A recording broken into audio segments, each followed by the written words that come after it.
શીતળા સાતમ માટે ખાટા વડા કેવી રીતે બનાવવા એની રેસીપી જોઈશું. હેલો ફ્રેન્ડ્સ, હું જ્યોતિ ગજ્જર સુરતથી. આ વડા વિવિધ કઠોળ ભેગા કરીને ઘરે જ લોટ તૈયાર કર્યો હતો, એમાંથી બનાવીશું. એટલે બહારથી લોટ લાવવાની જરૂર ન પડે. ચોક્કસ માપ સાથે લોટ આંટીને વડા બનાવવામાં આવે તો દેસાઈ વડાની જેમ આ મિક્સ કઠોળના વડા પણ ખાવામાં બહુ જ ટેસ્ટી લાગે અને ઓછી મહેનતે ઓછા ટાઈમમાં બનાવી શકાય. વડા માટે અલગ અલગ કઠોળ ભેગા કરીને ઘરે લોટ કેવી રીતે તૈયાર કરવો એનું મેઝરમેન્ટ નીચે ડિસ્ક્રિપ્શનમાં આપી દઈશ, એટલે તમે પણ ઘરે જ આ લોટ તૈયાર કરી શકો. તો ચાલો આ મજેદાર રેસીપી શરૂ કરીએ. ખાટા વડાનો લોટ બાંધવા માટે 1.5 કપ ઘરે જ તૈયાર કરેલો મિક્સ કઠોળનો લોટ લીધો. લોટ ઓવરનાઇટ આંટીને રાખવાનો હોવાથી એરટાઇટ સ્ટીલના ડબ્બામાં લઈને બાંધીશું, જેથી કરીને લોટમાં બહારની હવા ન લાગે અને એમાં સારી રીતે આંઠો આવી જાય.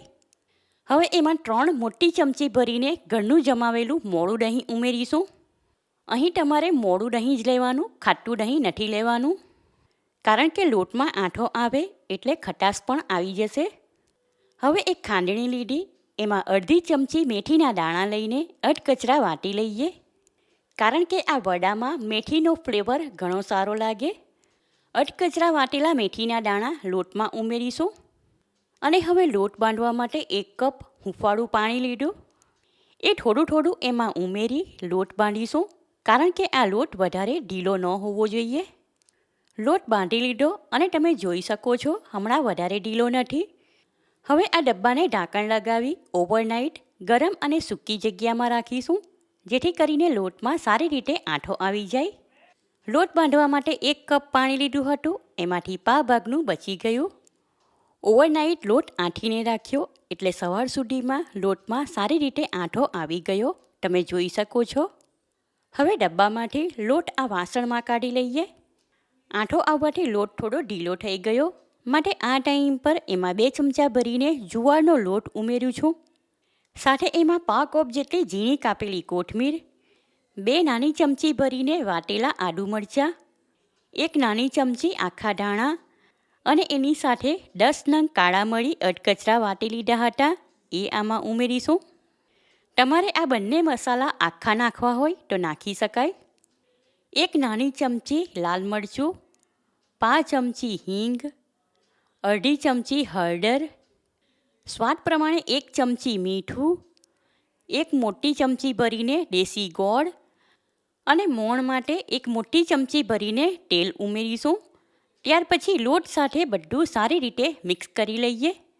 છેલ્લે લોટમાં 2 નાની ચમચી ભરીને સફેદ તલ ઉમેરીશું. ત્યાર પછી આ ટાઈમ પર લોટ એકવાર ટેસ્ટ કરી લઈએ. લોટમાં બધું જ બરાબર છે. હવે વડા બનાવીશું. એના માટે એક કઢાઈમાં તેલ લઈને સ્ટવ ઉપર ગરમ કરવા મૂકી દીધું.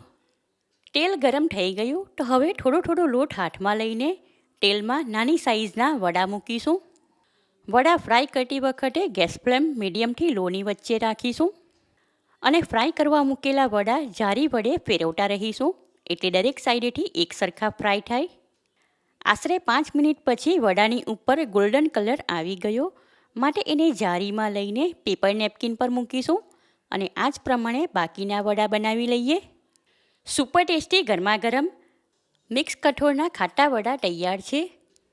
ઈનો કે સોડા વગર તમે જોઈ શકો છો વડા અંદરથી ઘણા સરસ ફૂલેલા અને જાળીદાર બન્યા. વડા ઉપરથી ક્રિસ્પી અને અંદરથી પોચા છે.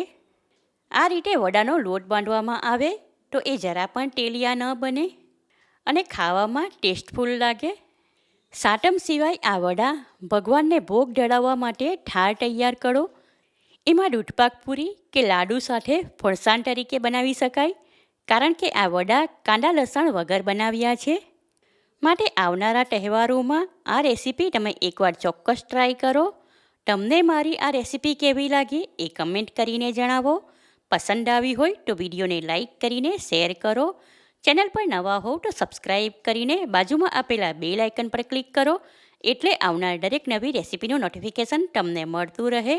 ફરી મળીશું એક નવી રેસીપી સાથે. ત્યાં સુધી ઈટ હેલ્ધી એન્ડ સ્ટે હેલ્ધી.